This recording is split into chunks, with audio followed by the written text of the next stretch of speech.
اسلام میں boxing, wrestling اور UFC کے کھیلوں کی کہاں تک اجازت موجود ہے، جبکہ ان کے کھیلنے سے دانت ٹوٹنے اور ناک کی ہڈی اور منہ کا جبڑا ٹوٹنے کا اندیشہ بھی لگا رہتا ہے؟ پلیز رہنمائی فرما دیں۔ دیکھیں جی، اصولی بات سمجھ لیں، یہ ویسے اتنا سمپل سوال ہے کہ اس کا جواب آپ کو خود ہی پتہ ہے کہ اس طرح کی ساری گیمیں کھیلنا اسلام کے مزاج میں نہیں بیٹھتی چیزیں، یقیناً ان کے اوپر حرمت کا ہی فتویٰ لگے گا۔ اصولی بات آپ یہ سمجھ لیں کہ اللہ تعالیٰ نے آپ کو صحت کی شکل میں ایک نعمت دی ہے جس کی آپ نے قدر کرنی ہے۔ ویسے تو قرآن پاک میں کم از کم 2 جگہ پہ ہے نا، وَإِن تَعُدُّوا نِعْمَةَ اللَّهِ لَا تُحْصُوهَا، اگر تم اللہ کی نعمتیں گننی شروع کرو تم شمار بھی نہیں کر سکتے۔ لیکن کچھ نعمتیں بڑی خاص ہیں، جیسا کہ صحیح بخاری میں حدیث ہے کہ 2 اللہ کی نعمتیں ایسی ہیں جن کے بارے میں اکثریت غافل ہے۔ نمبر 1 صحت اور نمبر 2 فراغت۔ واللہ یہ بہت بڑی بات ہے۔ اور ایک وہ حدیث ہے جو المستدرک للحاکم میں صحیح سند کے ساتھ ہے، امام حاکم نے بھی صحیح کہا، امام ذہبی نے بھی اسے بخاری اور مسلم کی شرط پہ صحیح کہا اور موافقت کی، اور سنن نسائی الکبریٰ کے اندر بھی موجود ہے کہ 5 چیزوں کو 5 سے پہلے غنیمت سمجھو۔ بیماری سے پہلے صحت کو، بڑھاپے سے پہلے جوانی کو، محتاج ہونے سے پہلے دولت کو، اللہ کی راہ میں خرچ کر سکتے ہو، مصروفیت سے پہلے فراغت کو، اور موت سے پہلے زندگی کو۔ 5 چیزوں کو 5 سے پہلے غنیمت سمجھو۔ تو یہ بہت بڑی نعمت ہے، زندگی، صحت، آپ کا جسم۔ قرآن پاک میں کیٹیگوریکل یہ مینشن ہوا ہے سورۃ البقرہ کے اندر، وَلَا تُلْقُوا بِأَيْدِيكُمْ إِلَى التَّهْلُكَةِ، اپنے ہاتھوں سے اپنے آپ کو ہلاکت میں مت ڈالو۔ ویسے قرآن کی آیت کی روشنی میں تعویل خاص کے اعتبار سے اور بخاری شریف کی ایک حدیث جو اس کو سپورٹیو ہے، اسی آیت کے کانٹیکسٹ میں امام بخاری لے کے ہیں، یہ انفاق فی سبیل اللہ کے حوالے سے ہے کہ جو لوگ اللہ کی راہ میں مال خرچ نہیں کرتے نا، وہ اپنے آپ کو ہلاکت میں ڈال رہے ہیں۔ یعنی مال نہ خرچ کرنا ہلاکت ہے، اللہ کی راہ میں خرچ کرنا زندگی ہے۔ سورہ توبہ میں نہیں آیا کہ اللہ نے مومنین کی جانیں اور مال جنت کے بدلے میں خرید لی ہیں اس بیعت کے اوپر، بیعت عربی میں کہتے ہیں تجارت کو، اس سودے کے اوپر خوشیاں مناؤ کہ تم نے اپنا مال اور جان دے کے ہمیشہ کی کامیابیاں، ٹریلینز اینڈ ٹریلینز ایئرز کی ہمیشہ کی زندگی اللہ سے لے لی ہے۔ تو مسلم شریف میں حدیث ہے، دنیا اور آخرت کی مثال اس طرح ہے، تم میں سے کوئی شخص سمندر کے اندر اپنی انگلی ڈبوئے، اس کے ساتھ جو پانی لگے گا وہ دنیا کی زندگی ہے، اور انفینٹ سمندر آخرت کی زندگی ہے۔ تو یہ اللہ کی نعمت ہے، آپ نے اس کو ہلاکت میں نہیں ڈالنا۔ جب قرآن میں یہ آگے نا اپنے آپ کو ہلاکت میں نہیں ڈالنا، تو ہر وہ چیز جو آپ کو ہلاکت میں ڈالے، چاہے وہ سلو پوائزننگ ہو سگریٹ کی شکل میں، نسوار کی شکل کے اندر، شراب نوشی تو خیر اتنا بڑا جرم ہے وہ ویسے ہی ہمیں پتہ ہے، یا یہ آپ باکسنگ کی بات کر رہے ہیں، اور اس کے علاوہ بھی جو آپ نے جن گیمز کا بتایا جن کے اندر خدشہ ہے کہ انسان کی جان جا سکتی ہے، یا اس کا جبڑا ٹوٹ سکتا ہے، یا اس کا ناک ٹوٹ سکتا ہے، یا آنکھ نکل سکتی ہے، تو اب آپ اس کو یہ نہیں کہیں گے وہ تو ایکسیڈنٹ میں بھی نکل سکتا ہے، لیکن ایکسیڈنٹ آپ کروانے کے لیے تو نہیں جا رہے ہوتے، آپ ایک کام پرفارم کر رہے ہوتے ہیں، اس میں ایکسیڈنٹ ہو جاتا ہے، وہ ایک علیحدہ چیز ہے۔ لیکن اگر آپ یہ کہیں کہ میں 1 ویلنگ کروں گا اور میں جناب موٹر بائک کے اوپر 100 کی سپیڈ پہ لیٹ جاؤں گا اور ہیلمٹ بھی نہیں پہنا ہوگا، اور میں پاکستان کی سڑکوں پہ چلا رہا ہوں گا، سامنے سے کوئی بھی چیز آ سکتی ہے اور گر کے مر جاؤں گا، تو میں شہید لکھا جاؤں گا؟ شہید تو نہیں لکھے جائیں گے۔ وہ حدیث ٹھیک ہے، صحیح بخاری اور مسلم دونوں میں حدیث ہے کہ میری امت میں 5 لوگ ایسے ہیں جو حکماً شہید ہیں۔ اگر کوئی شخص آگ میں جل کے مر جاتا ہے، پانی میں ڈوب کے مر جاتا ہے، پیٹ درد سے مر جاتا ہے، دیوار کے نیچے دب کے کسی زلزلے کے اندر مر جاتا ہے، یا طاعون کے مرض سے، یہ 5 ہو گئے۔ لیکن ایک شخص جو ہے وہ سمندر کے ذریعے جو ہے وہ ہیروئن سمگل کر رہا ہے کسی لانچ کے ذریعے، اور وہ لانچ الٹ جاتی ہے، تو اب وہ کہ جی پانی میں ڈوب گیا تو شہید ہو جائے گا؟ نہیں۔ اسی طریقے سے ایک بندہ غیر قانونی طور پہ گورنمنٹ نے اجازت نہیں دی ہوئی ہے، اپنے گھر کے اندر اس نے بارود رکھا ہوا ہے، اور وہ اس بارود کے پھٹنے سے مر جاتا ہے، وہ کہ جی میں آگ میں جلنے سے مر گیا ہوں لہٰذا شہید ہو جائے گا؟ اس طرح تو شہید نہیں ہوگا۔ البتہ اگر کوئی شخص حادثاتی طور پہ اس طرح کے کسی مرض کے اندر مر جاتا ہے، وہ ٹھیک ہے، آپ کہہ سکتے ہیں اس کو شہید۔ لیکن یہ جو ریسلنگ کرنا اور یہ جو فری سٹائل والی ریسلنگ ہے، کیا UFC، اسی طریقے سے یہ باکسنگ ہے، یہ تو سیدھا سیدھا آپ یعنی اپنے آپ کو کروا رہے ہیں، لوگوں کے تو کیریئر ختم ہوئے ہیں، ریڑھ کی ہڈیاں ٹوٹ گئی ہیں، لوگوں کے کان پھٹ گئے ہیں، جبڑے ٹوٹ گئے ہیں، دانت ٹوٹ گئے ہیں، ناک کی ہڈی ٹوٹ گئی ہے، یہ سارے کے ساری چیزیں۔ اور مسلمان بھی وہ خوش ہو رہے ہوتے ہیں، جی وہ ہمارا جی فلاں باکسر بڑا اچھا ہے جی، اور وہ جی ماشاءاللہ جی ورلڈ چیمپئن بن گیا ہے اور یہ ہو گیا، اس کے اوپر خوشیاں منا رہے ہوتے ہیں، جب ایک گیم ہی حرام ہے جس کے ساتھ آپ اپنے آپ کو نقصان پہنچا رہے ہیں۔ قرآن تو بڑا اسٹرکٹ ہے اس معاملے میں، سورۃ المائدہ میں آیا کہ کان کے بدلے کان، دانت کے بدلے دانت، ناک کے بدلے ناک، یہ آپ نے قصاص لینا ہے۔ لہٰذا اگر ایک ریسلنگ کے دوران ایک بندے کا ناک ٹوٹا ہے تو اسلام کی روح سے دوسرے بندے کا بھی ناک بعد میں توڑ دینا چاہیے۔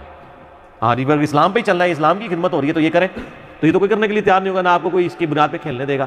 یہ ساری گیمیں حرام ہیں. البتہ ایسی گیمز جن کے اندر یعنی صحت والا عنصر آتا ہے، جیسے کوئی جم جوائن کرتا ہے بشرطے کہ وہاں پہ کوئی بے حیائی والا عنصر نہ ہو، وہ چیزیں اپنی جگہ. جاگنگ کرتا ہے بالکل جائز ہے، باڈی بلڈنگ کرتا ہے بالکل جائز ہے، بشرطے کہ اب وہ یہ تو نہیں ہے کہ باڈی بلڈنگ میں وہ اپنا جسم کا وہ حصہ بھی نمایاں کر دے جو 70 کی کیٹیگری میں فال کرتا ہے، پھر وہ باڈی بلڈنگ حرام نہیں ہوگی، اس عمل کی وجہ سے حرام ہو جائے گا، اس میں باڈی بلڈنگ کا قصور نہیں ہوگا. وہ والی چیزیں آپ نے دیکھنی ہے. کرکٹ کھیلنا فی نفسی کوئی حرام نہیں، لیکن کرکٹ کے اوپر کسی نے جوا لگا لیا تو ظاہر ہے پھر حرام ہے. یا فٹ بال کھیلنا لیکن اس میں آپ نے اگر کپڑے اتنے مختصر پہنے ہوئے ہیں کہ صدر نمایاں ہو رہا ہے تو ظاہر ہے پھر اس کی وجہ سے ہوگا. ویسے فٹ بال اگر آپ ٹراؤزر کے اندر کھیلتے ہیں تو کھیلتے رہے. صحیح بخاری اور مسلم میں آتا ہے نبی صلی اللہ علیہ وآلہ وسلم کے مبارک زمانے میں مسجد نبوی کی جو ایڈجسٹڈ گراؤنڈ تھی اس کے اندر صحابہ کرام جو ہیں وہ حبشی جو ہیں وہ نیزوں کی پریکٹس کرتے تھے، تیر اندازی کی پریکٹس کرتے تھے. یہ اس زمانے کی گیمز ہوا کرتی تھی. یہ تو بخاری مسلم میں حدیث موجود ہیں. اور نبی علیہ السلام ان کو دیکھا کرتے تھے، خوش ہوتے تھے. اس طرح کی ساری پریکٹسز کرنا، اس طریقے سے تلوار کی پریکٹس کرنا اس زمانے کے اندر. یا آج کل کوئی بندہ کہتا ہے میں گن شوٹنگ کی ایکٹیویٹی پرفارم کرنا چاہتا ہوں، اور بشرطے کہ وہ اتھرائز بھی ہو. وہ تو ظاہر ہے کہ فوج کے کام ہے کہ جا کے وہ کرے، یا فوج اگر کچھ لوگ ہائر کرتی ہے پبلک میں سے ایک آرگنائز طریقے سے وہ تو درست ہے. ویسے تو وہ دہشت گردی بن کے باہر نکلے گا، الٹا مصیبت بن جائے گی. یہ کام بھی نہیں ہونا چاہیے کہ ایک عام آدمی کے ہاتھ میں اسلحہ آ جائے. تو اصولاً وہ تمام گیمز جن گیمز سے آپ کی جان کو خطرہ ہے یا آپ کے جسم کے کسی عضو کے ٹوٹنے کا خطرہ ہے اور وہ جینون خطرہ موجود ہے، وہ ساری کی ساری حرام ہے. ویسے تو کوئی شخص کہتا ہے جی فٹ بال کھیلتے ہوئے بھی اگر پاؤں مڑ گیا تو وہ ٹخنا اتر سکتا ہے یا پنڈلی کی ہڈی، وہ تو ایک سائڈ چیز ہے نا. وہ تو گھوڑ سواری کرتے ہوئے بھی، موٹر بائک چلاتے ہوئے بھی ہو سکتا ہے، وہ ایکسیڈنٹ ہے. لیکن اس میں فٹ بال کھیلتے ہوئے آپ اپنی پنڈلی کے اوپر کوئی تھوڑا نہیں مار رہے ہوتے کہ ٹوٹے ٹوٹے ٹوٹے. لیکن ادھر تو باکسنگ میں تو آپ مار رہے ہوتے ہیں، ایگزیکٹ اس جگہ پہ مار رہے ہوتے ہیں، آپ ایکٹیویٹی یہ پرفارم کروا رہے ہوتے ہیں. یہ میں اس لیے بتا رہا ہوں کہ لوگ گدھے اور گھوڑے کو ایک جگہ کرنے کی کوشش کرتے ہیں. اس طرح نہیں ہوتا. آپ نے اصولاً چیزوں کو لے کے چلنا ہوتا ہے کہ اصول کے اندر کون سی چیز جو ہے وہ قرآن و سنت کے دائرے کے اندر فال کرتی ہے اور کون سی قرآن و سنت کے دائرے کے اندر فال نہیں کرتی ہے. لہٰذا ان تمام دلائل کی روشنی میں، کتاب و سنت کی روشنی میں، تو وہ تمام گیمیں حرام تصور کی جائیں گی جن کے اندر آپ کی جان کو خطرہ ہے. جاگنگ کرنا کوئی برا کام نہیں ہے، لیکن ایک بندے نے جاگنگ تھوڑی بہت پریکٹس کی ہے گراؤنڈ کے اوپر، آپ وہ کہہ رہے ہیں جی میں K2 سر کرنے کے لیے جا رہا ہوں. تو K2 تو میرے بھائی جو چھوٹی پہاڑیاں بھی سر کیے ہیں ان سے بھی نہیں K2 سر ہوتا. وہاں تو آپ کو پورا اکوپمنٹ چاہیے. وہ اتنی بلندی کے اوپر ہے، آپ کو آکسیجن پوری نہیں ملے گی. وہاں تو بڑے بڑے کوپ وہاں جا کے مر جاتے ہیں. تو یہ تو بڑی سخت زیادتی والی بات ہے. ایک بندے نے جو ہے وہ جناب اس کی پریکٹس 10 فٹ سے چھلانگ لگانے کی، اور وہ کہتا ہے جی میں پہلی دفعہ جو ہے نا وہ جہاز سے چھلانگ مار کے پیراشوٹ سے کودوں گا، اور اسی کو پریکٹس ہی نہیں ہے اتنی بڑی بلندی سے کودنے کی، اور جا کے وہ گر جاتا ہے، مر جاتا ہے، تو حرام کی موت مرے گا. میں نے آپ کو پہلے بھی کئی دفعہ بتایا کہ مفتی اعظم سعودیہ نے فتویٰ دیا تھا کہ جو لوگ اوور سپیڈنگ کر رہے ہیں نا اور اس کی وجہ سے ڈیتھ ہوتی ہے تو گورنمنٹ ان کی دیت نہیں ادا کرے گی بلڈ منی، کیونکہ انہوں نے خودکشی کی ہے. اس اعتبار سے کہ بھائی جب ایک سڑک اور اس پہ چلنے والی ٹریفک ڈیزائن اس اعتبار سے کہ آپ نے اس لمٹ کو کراس نہیں کرنا ورنہ آپ کا ایکسیڈنٹ ہو سکتا ہے. ظاہر ہے کئی سڑکیں ایسی ہیں کہ آپ کے ٹائر کی وہ کیپیسٹی نہیں ہے کہ اس سے زیادہ جب اتنی گرم سڑک کے اوپر چلتا ہے تو وہ پھٹ سکتا ہے. یہ موٹر وے پہ کئی ایکسیڈنٹ ہوتے ہیں، آپ دیکھیں گے یہ اکثر اوور سپیڈنگ کی وجہ سے. اب پاکستان کی موٹر وے کی سپیڈ تو 120 ہے نا، تو دیکھیں 160 پہ بھی چلا رہے ہوتے ہیں. وہ ڈیتھ کیپسول جسے کہتے ہیں، وہ جو بڑے بڑے وہ پینتھر ان کی ہائیسٹ ٹائپ کی گاڑیاں ہیں، تو کئی بار ٹھک جاتی ہیں، وہ ٹائر ہی پھٹ جائے تو بس ساری فارغ ہو جاتے ہیں. کیونکہ اتنی سپیڈ کے اوپر تو وہ کسی چیز سے بھی جا کے لگیں گی تو وہ تو آپ سمجھ لیں ایک بندے کو آپ نے گولی مار دی، اور اگر خدا نہ خاصا CNG سلنڈر ہوا اور پھٹ گیا تو کوئی بھی نہیں بچے گا. ہاں ایک بندہ 100 کی سپیڈ پہ جا رہا تھا، ود ان لمٹس تھا، بائی چانس اس کا ٹائر پھٹ گیا، پھر تو ہم کہیں گے ٹھیک ہے یار جو اللہ کی مرضی. اس نے اپنی طرف سے ایک پوری کوشش پرفارم کی تھی، ان لمٹس کو فالو کر کے چل رہا تھا، ایک حادثہ اس کے ساتھ ہو گیا. لیکن ایک بندہ سراپا حادثہ بنا ہوا ہے، خود بھی یعنی اپنی جان گنوانے کے لیے تلا ہوا ہے اور لوگوں کے اوپر بھی ایک مصیبت ڈالنے کے لیے تلا ہوا ہے. اب ایک ڈرائیور جو ہے وہ 160 کے اوپر کر رہا ہے تو یہ ہماری ذمہ داری نہیں کہ ہم اس کو کہیں یار یہ 160 سے نیچے چلاؤ، ہماری گاڑی ڈیزائن ہی نہیں ہے. لیکن لوگ تو آپ سواریاں دیکھیں وہ کہتے ہیں اور تیز چلاؤ. تو میں تو جب کبھی پبلک ٹرانسپورٹ پہ سفر کروں میں تو ڈرائیور کو نہیں اوور سپیڈنگ کرنے دیتا. میں اس سے کہتا ہوں یار 15 منٹ بعد پہنچ جائیں گے، ہمیں کوئی جلدی نہیں ہے. اور اگر یہ ڈرائیور نہ آپ کی بات مان رہے ہو نا تو آپ سیدھا موٹر وے پولیس کو کال کریں، ان کو بتائیں یہ گاڑی کا نمبر ہے، وہ اگلے ٹول پلازے پہ اس کو روک لے اور گاڑی اس کی بند ہو جائے گی. اور یہ آپ نے صرف ویسے ہی اس کو کہہ دینا میں کال کرنے لگا ہوں، دیکھیں اس کا کیسے نیچے آتا ہے. لیکن آپ کو پھر حوصلے سے چلنا پڑے گا کیونکہ ساتھ آپ کی سواریاں بھی آپ کو نا کئی ایک تنگ کر رہی ہوں گی کہ جی وہ نہیں سام جلدی ہے تنو مسئلہ دوسری گڈی پہ جا. وہ پھر آپ نے تیکھی باتیں سننی ہے اگر میں آپ نے حفاظت سے اپنی منزل تک پہنچنا ہے. وہ جیسا لکھا ہوتا ہے نا کہ نہ پہنچنے سے دیر سے پہنچنا بہتر ہے. پہنچ تو جائیں گے نا آپ، اور زیادہ فرق نہیں پڑتا، 15-20 منٹ آدھے گھنٹے زیادہ فرق آپ نہیں نکال سکتے 2 یا 2.5 گھنٹے کی ڈرائیو کے اندر جتنی مرضی سپیڈ مار لیں. تو اس قسم کی ساری گیم ہے جن میں آپ کی جان کو خطرہ ہے اور وہ اسپیسیفکلی آپ ایسی حرکت پرفارم کر رہے ہیں کہ جس کی وجہ سے آپ کی جان جا سکتی ہے، تو یہ آلموسٹ خودکشی کے زمرے میں ہی آ جائے گی. باقی یہ ہے کہ نبی اسلام کے سامنے خودکشی والے کا جنازہ آیا، آپ نے نہیں پڑھا، لیکن آپ نے صحابہ کو کہا کہ تم پڑھ لو. ڈومیننٹ پرسنالٹیز نہیں خودکشی والے کا جنازہ پڑھیں گی، جو دیندار ڈومیننٹ پرسنالٹیز ہیں. لیکن چونکہ ہے وہ کلمہ کو مسلمان ہے، ظاہر ہے اس کا اسلام والا ہی صاحب ہوگا، غسل بھی اس کو دیا جائے گا، سب کچھ ہوگا، جنازہ بھی چند ایک لوگ پڑھ کے دفنائیں گے. لیکن یہاں پہ اگر کوئی نوجوان عاشق زہر کھا لے، اس کا سب سے بڑا جنازہ ہوتا ہے، کہتے ہیں جوان بندہ مر گیا. میرے درس میں ایک لڑکا آتا تھا، ہارڈلی اس کی 16-17 سال عمر تھی، حافظ قرآن تھا. اس نے یہ تیزاب والی سوئی پی لی تھی جو آپ یہ صفائی کرتے ہیں نا ٹوائلٹ کی، کسی وجہ سے اس کو گھر والوں سے ناچاکی ہوئی، تو میں نے اس کا جنازہ نہیں پڑھا تھا. لیکن جہلم کی تاریخ میں چند بڑے جنازوں میں سے ہوا ہے وہ. میں جنازے میں نہیں گیا، اس لیے کہ میں یہ میسیج دینا چاہتا تھا کہ اس نے غلط کام کیا. اگر ڈومیننٹ پرسنالٹیز جن کو لوگ فالو کرتے ہیں، جو لوگ دین کی طرف لوگوں کو بلاتے ہیں، وہ یہ کام کریں گے کہ ان لوگوں کے جنازوں میں پہنچیں گے، تو آپ اس پورے سسٹم کو اپریشیٹ کر رہے ہوں گے. اس چیز کی اجازت آپ کو اسلام نہیں دیتا کہ آپ ایسے سسٹم کو سپورٹ کریں. لہٰذا اس طرح کی تمام گیمز کے بارے میں اکثر لوگ پوچھتے رہتے ہیں. البتہ جو ایسی گیمز ہیں جن میں جان کا خطرہ نہیں ہے، کوئی اس میں غیر شرعی افعال نہ ہو، انڈور گیمز ہیں، لوڈو ہے، کیرم بورڈ ہے، جوا نہ لگا ہوا ہو، مرد و عورت کا اختلاط نہ ہو، کھیلتے رہے، کوئی حرج نہیں ہے، اس کے اوپر کوئی ممانعت نہیں ہے، جائز ہے.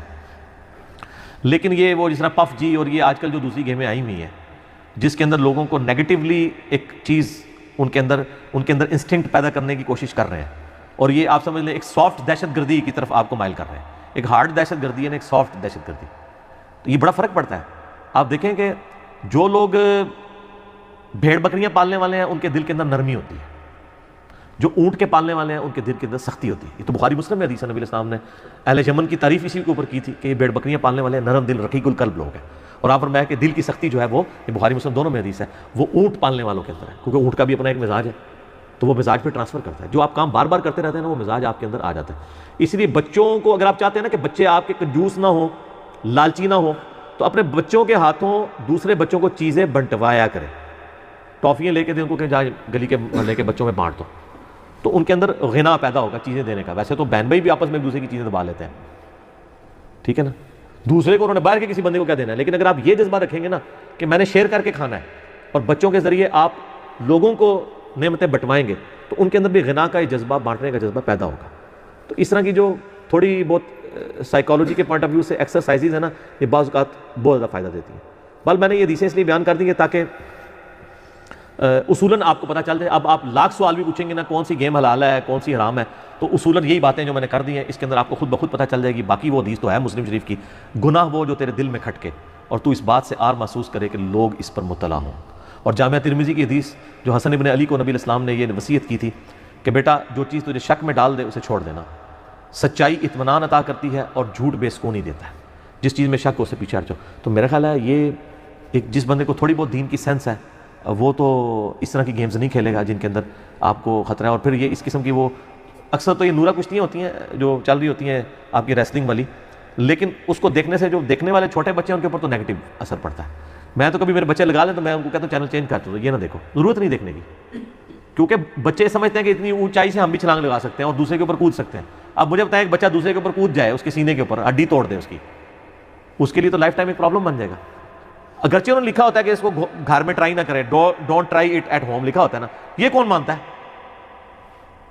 یہ سگریٹ کے جتنے اشتہار ہیں اس کے اوپر کتنا کچھ لکھا ہوتا ہے، سگریٹ سے یہ ہو جاتا ہے یہ ہو جاتا ہے. ایون اتنی عجیب و غریب شکلیں انہوں نے بنائی ہوتی ہیں، میرا خیال ہے وہ دیکھ کے بھی کوئی بندہ سگریٹ نہ پیے، لیکن وہ ایک دو بار ہی بری لگتی ہے. جو سگریٹ پینے والا ہے وہ عادی ہو جاتا ہے شکل کا، اس سے کوئی فرق نہیں ہے. وہ ٹیڑھے ہونٹ اور بڑے عجیب و غریب قسم کے دکھائے ہوتے ہیں انہوں نے، اس سے کوئی فرق نہیں پڑتا جب تک اندر سے کنوکشن کے ساتھ انسان قائل نہ ہو کہ وہ ان چیزوں کو چھوڑنے کے اوپر آمادہ ہو جائے. ٹھیک ہو گیا؟